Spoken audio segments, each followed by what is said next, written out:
on the 31st of March. I've been away for a little bit, trying to play with the camera. Now I need to get a new one. That's going to be my #1 goal in the next coming months, is try and upgrade the camera, but I'm going to work through with what I have for now.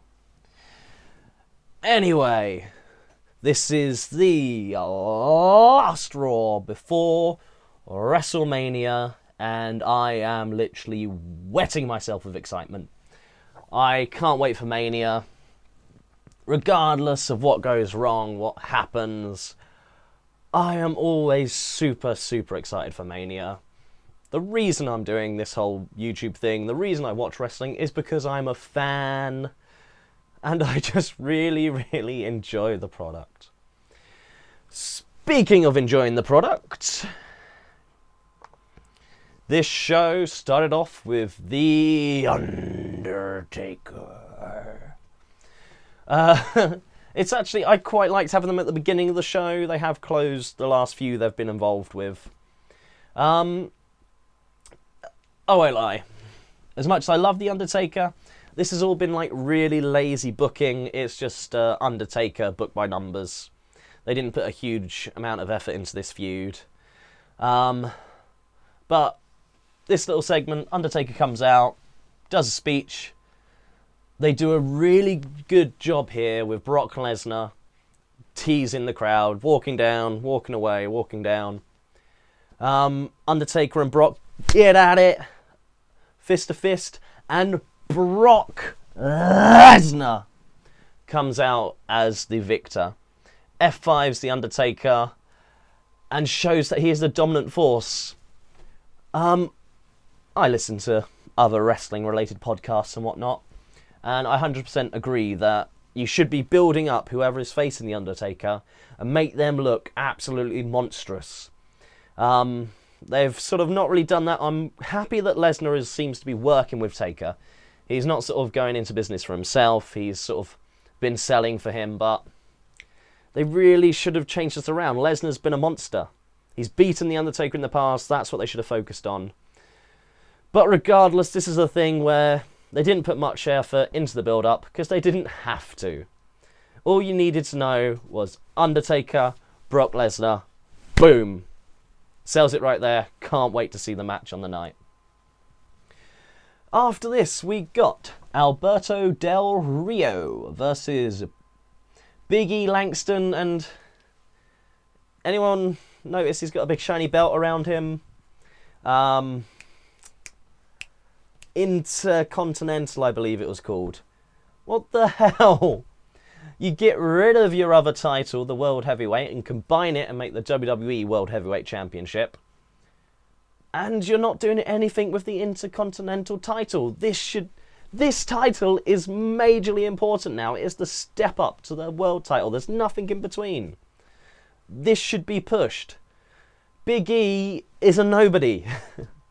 I really like him. I think he's a good worker, but they have not given him a single storyline to work with, and that is a travesty. And the last few weeks he's been beaten cleanly, and again tonight with Alberto, he was beaten cleanly by him.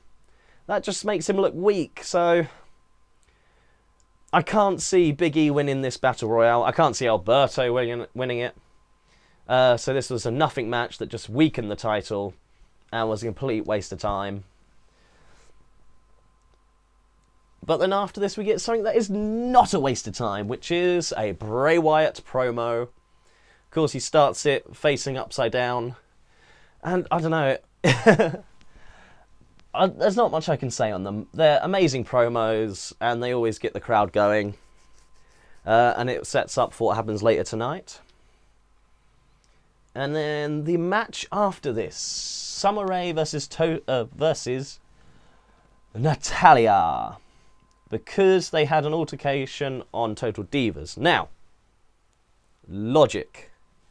Makes sense to use another program to boost storyline, make it happen, but Total Divas is a reality show, and wrestling is not reality. Also, I'm pretty sure Total Divas films 3 months in advance, or along those lines. So, that means that they're now bringing up this personal issue that actually happened 3 months ago, but making it feel like it happened last week, even though it didn't. But making the characters feel exactly the same they have. So by the time we get to the end of the Total Divas series, that will actually be caught up to the present day. Can you see what I'm saying on this angle? I can understand bringing in animosity from Total Divas, but like, making a match out of a particular event is ridiculous. You can't do it on something that is not filmed that week. Just my thought. Okay, match. And yeah, just Divas, Total Divas. Woo!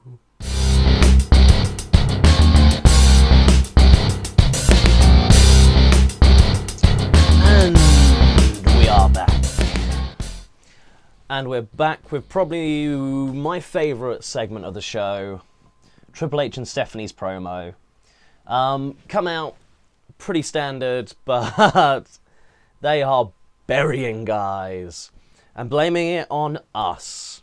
The reason Fandango is not an amazing superstar is because we gave up. We enjoyed the do / I Dream of Jeannie tune. But regardless, yeah, we gave up on doing the Fandangoing. That's why he failed. It's our fault. We give up on everyone. And then they show an absolutely amazing video package. I loved Triple H's package in this. It was just showing all the guys that the internet community has told everyone else that Triple H is buried. It's showing Rob Van Dam, it's showing Jeff Hardy, it's showing Goldberg, Big Papa Pump, Jericho. Oh, and my God, Kurt Angle. Please, just stop the show a second. Kurt Angle, please just come back. WWE, Kurt Angle, make up your differences. Kurt Angle, try and stay on the straight and narrow. Come back, I miss you. Back in the show. Now, it just... it was so good. I just loved it. This is just showing, and Triple H is just becoming this absolutely mental, power-mad monster. Him and Stephanie together are running the company for them now. They're I like it. This Triple H character has evolved over the last few months, and I really like him now. This power-mad dictator, as you will. So he's carrying on, blaming all us for everyone else's failures. And speaking of failures, Batista comes out. And he kind of looks a little bit like a John Cena wannabe, wearing like a jersey shirt and the hat. I won't lie, I'm coming around to Batista. I enjoy him because I have no idea what he is going to be wearing week from week, and if it's going to rip and show everyone what he's got underneath his trousers, or if it's just going to be absolutely mental. Regardless, he comes out, and Triple H does critiquing for me. Batista, you're saying the same thing you have said, but you haven't beat me. Well, if you could still wrestle, well, he probably might do, and we might see that at WrestleMania. But yeah, Batista does his thing. Triple H kind of buries him again. Then he tries becoming a bit smart. Randy Orton comes out and then does the whole sucking up thing to Triple H. Triple H just gets pissed off with them both and makes the match later tonight a no DQ match between Randy Orton and Batista. After this, we get a 8-man tag. The Usos and Los Matadors versus Ryback and the Real Americans. Now, I don't know, in the last few weeks, Cesaro has sort of calmed down, but I'm hoping it is just the pre-WrestleMania. We've got to get all the part-timers on the show and build up to those. And then after WrestleMania, he's happy to be pushed again and become a big angle. Standard match, quite good. And I believe this just shows that at WrestleMania, it should have just been the Real Americans versus the Usos. The crowd are hot for these two teams. So seeing these two go at it would really get the crowd going. El Matadores, they are okay. I enjoy them. They're a good comedy team. But they keep getting the wins. Like, they got the pin in this match because they did the whole twin switch thing and got the better of Jack Swagger. But yeah, I really don't see why they should be at WrestleMania. But apparently they're on a winning streak. I'm assuming WWE wants merchandising from them or something. Right, Axel, just...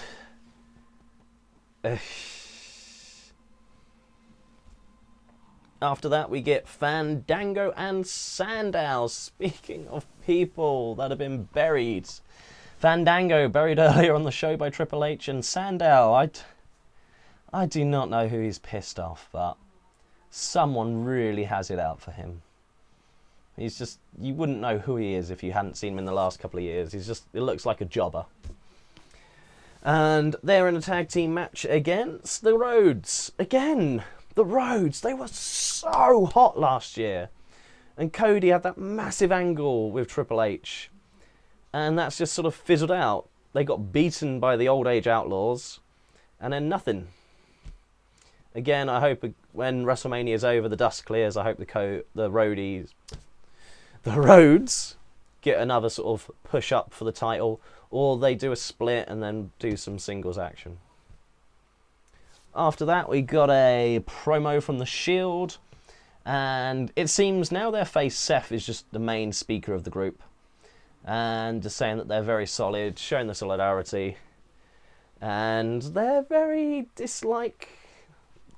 showing their dislike of Kane and his current actions. Good promo. And I'm so glad the breakup seems to be stopped because I believe in the Shield. And Reigns, I am a straight man, but if I were to go to the other team, I'll give you my number.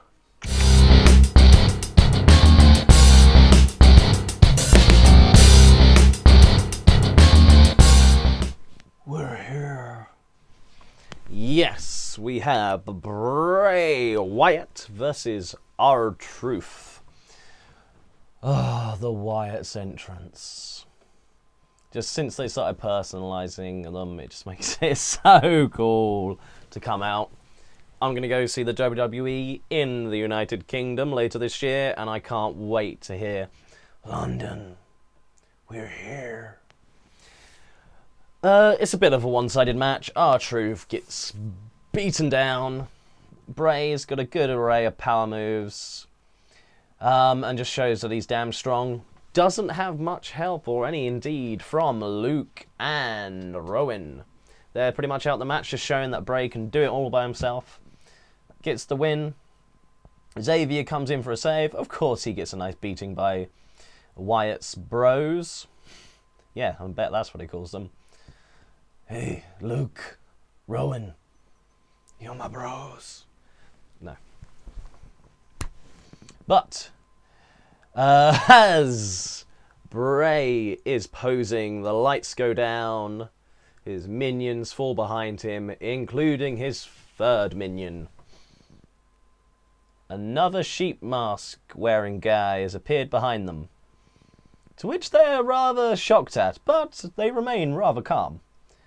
The sheep man looks at his brethren of a sheep, turns his head, goes back, and then rips off the mask, and it is John Cena, and the crowd explode. This got such a huge reaction by the crowd. And I myself, I love this. They managed to make John Cena sneak in so well in the back that I had to rewind and watch where the hell that second sheep man came from. But, beat down, managed to hit AA. I think it was on Rowan. And gets Bray up, but Bray escapes. And then they have the stare down on the ramp. Cena in the ring looking strong. And the crowd are cheering him. Positive reaction. This is something John Cena deserves.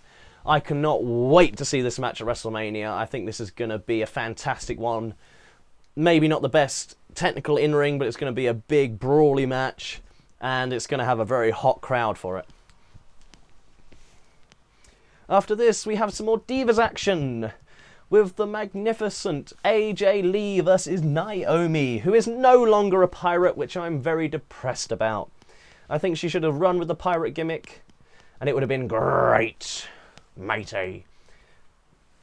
This is a lumberjill match, so we've got all the other divas around the ring, and Vicky Guerrero's on the ramp. She did a bit of commentary earlier, but she still exists. Can't quite say the same for Brad Maddox. He seems to have just been disappeared. Well, there's not really... He never did anything. Triple H took over his position. And I would actually... might have to do some research into when was the last time he was actually on TV and did anything. Regardless, AJ versus Naomi, back and forth. Traditional spot matches, chuck them out the ring. AJ gets beaten up, thrown back in. Throws Naomi out the ring. No one touches her. AJ eventually gets thrown out the other side, where Tamina protects her, so they're still together. But then all the divas beat up Tamina, throw AJ in. And then Naomi hits AJ Lee in the face with her buttocks. The rear view and pins her 1, 2, 3. Now, unless she is like Princess Peach in Super Smash Bros. And an explosion happens when that buttocks connects to the face, it's just a stupid move to pin anyone with. It's a fine gimmicked move in the match, whip them off, hit it, then hit something else, but it is a awful finisher. And I won't lie, I am a huge fan of Naomi's rear. But I am gonna say, that's not exactly like a brick. It's more like a big pillow I'd like to cuddle and snooze on, rather than something I'd see as a dangerous weapon to knock out my foe. I can't see AJ keeping the title past Mania. And I can't help but think it's a little bit to do with the man that she has recently got engaged to, CM Punk. I learnt this thanks to my buddy over at WWE Lee. I'll leave a link in the description below. But yeah, AJ is getting married to CM Punk. CM Punk, WWE, they're not doing too great. So I think AJ is going to get buried for this fact. And of course the fact she doesn't want to do Total Divas. And Total Divas is a big hit. And also probably the worst thing to happen to female professional wrestling.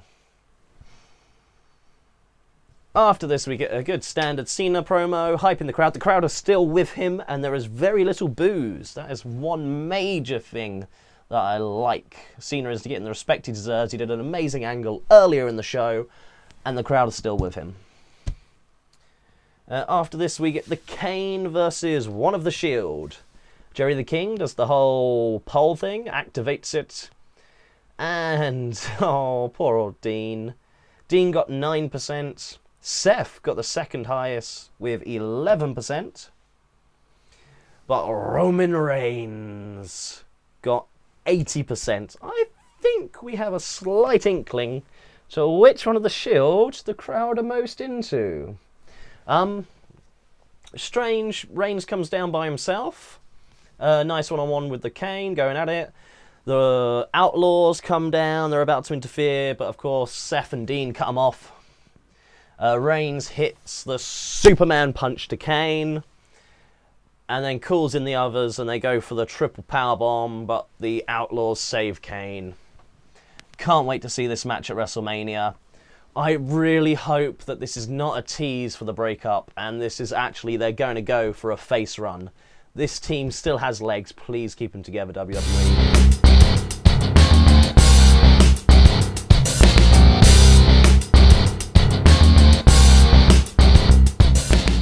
Hot Rod. Rowdy Piper.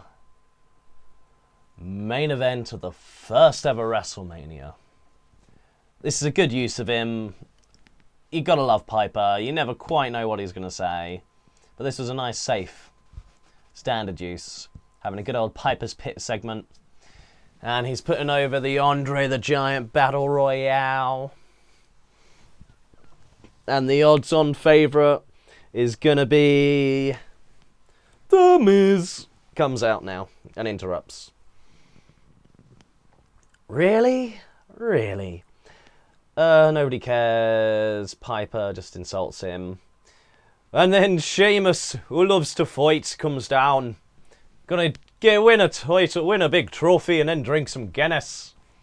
He's then interrupted by Titus O'Neil. Ora, ora, ora. Good to see Titus is getting some screen time again. He's been a bit, not there since he broke away from Darren Young. That didn't really get much time here, because then out comes the show-off! Dolph Ziggler. Oh, please, please, please, please, please, WWE. The crowd love him. I'm in love with him.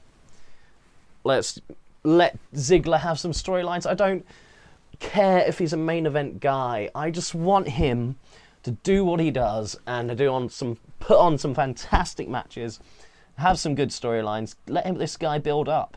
He is like your next Chris Jericho. Please. Though Piper's got all 4 of these guys in the ring, and he's a pro. He knows how this goes. He's had many people sort of beaten up, or he's beaten up many people on his Piper's Pit. So he gets Miz over, has a little chat, pop in the eyes, starts off the brawl. Everyone else comes down, they all fight. For some reason, Rey Mysterio is special and has his entrance music. I won't lie. Well done, Rey Mysterio. This is the longest I've seen you go without an injury for years. And then the Big Show comes down, again with his theme music playing. Just please don't be obvious, WWE. I'm not saying the Big Show is bad, but you've tried that. He's not going to be a huge star. He's as big as he's going to get. We know there's the connections between him and Andre the Giant. But this could be a big thing, this Battle Royale. It could launch a star's career. Let one of the young kids do it. Let a Dolph Ziggler. Even though he's been completely forgotten in the last couple of weeks, Alexander Rusev. The big guy stands on the podium, hasn't wrestled since the Royal Rumble. Let him win. That would be like a huge start for him. Then if he fails, fine. But at least you've tried giving a kid a kick up the arse to get going again. Anyway, I can't say I'm super excited. It's good to get like everyone on the card. And I think there's like 4 spots left for surprises, which could be interesting. But yeah, I don't see much happening with this Battle Royale, and it doesn't really lead to much afterwards. They could make it like a King of the Ring, carrying the trophy around. Please, just use it, make it a big thing. After this, we have our main event of the evening. Batista versus Randy Orton, which was going to be our main event of WrestleMania. Until boos happened. Solid match. They could have had an alright match, but that's as far as I'm willing to say. Batista seems a little bit wussy. It's like a couple of weeks ago he was getting chopped by Big Show. I was like, stop it. And then Randy Orton's hit him with that, and I hear a little bit of murmuring, and then he gets thrown into the steps. Man up, Batista. Man up. Triple H and Steph are on commentary, and they seem to be trying to bring out the animal and bring out the viper.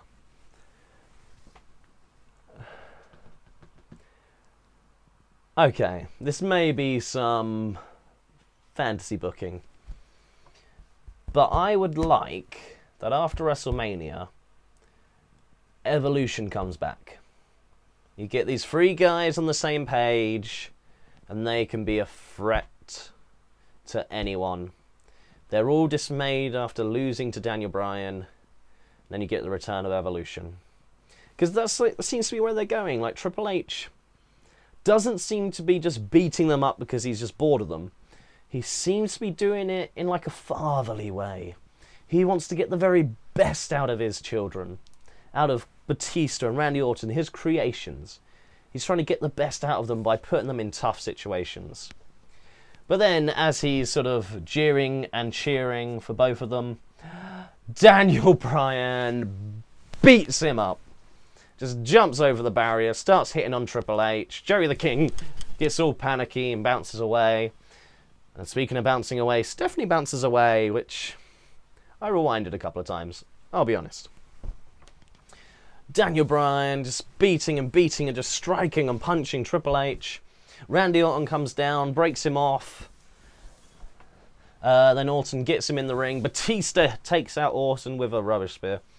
And then Daniel Bryan manages to take down Batista with the knee.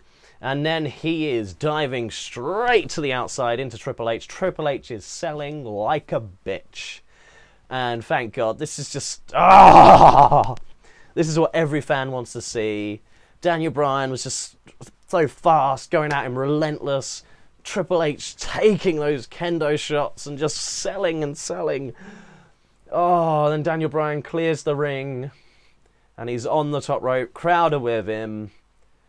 And you just got the image of Triple H and Stephanie on the ground, on the ramp, looking up to Daniel Bryan with the WrestleMania logo in the background. And King. I'm not been a huge fan of his commentating, but he says the right thing. They brought up Daniel Bryan being small and his size being an issue. Triple H is just going to steamroll him. But King points out, how big does he look now? And they've got the... This is fantastic camera work. Just the angle they set up for this. I cannot wait for this match. And this is going to... I assume it has to be like halfway through the card, if not earlier. That is going to be an intense match, Triple H versus Daniel Bryan. I cannot wait for this coming out of Raw. But that is all. If you like my opinions, tell me. If you hate my opinions, tell me. Let's get something going here. Let's have a talk. If you've got better ideas, let me know. And I'll see how they match up with mine and I'll tell you. But give me a thumbs up, give me a subscribe, all that stuff in the... Actually, I think it is officially called the doobly-doo. I'll put a little link in there for my friend of WW Lee, who does lots of good backstage rumours and revelations about what's going on, also about the game. He's the one that told me lately that AJ and CM Punk just got engaged. Check him out, he's a cool kid. Yeah, he's a cool kid. And I will see you next time. So, till then, I bid you TTFN.